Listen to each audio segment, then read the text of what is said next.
ध्यमानारणेऽम्बिका ॐ ऐं ह्रीं ह्रीं क्लीं चामुण्डायै विद्ये स्वाहा तयेन सत्यः सम्भूता ग्राः शतसहस्रशः युयुधस्ते परशिभिर्भिद्धिमालासि पट्टिशैः उल्लङ्घाश्रद्धैवान्ये तस्मिन् युद्धमहोत्सवे तपो देवी त्रिशूलेन गजया चक्रिभिः ॐ ऐं ह्रीं क्लीं चामुण्डायै विद्ये स्वाहा खड्गगदाभिक्षान् सदशोदिजघारोहासरान्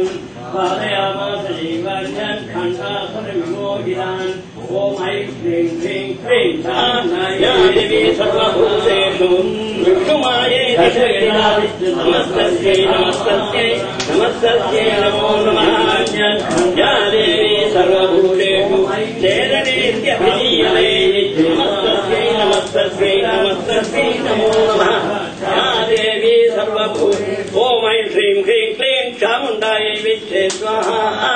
या देवी सर्वभूतेषु चेतनेत्यभिधीयते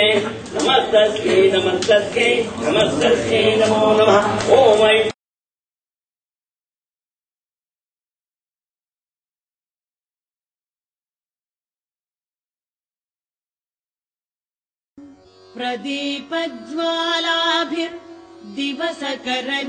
प्रदीपज्वालाभिर्दिवसकरनीराजनविधिः सुधासूतेश्चन्द्रोफल जललवैरर्ध्यरचना स्वकीयैरम्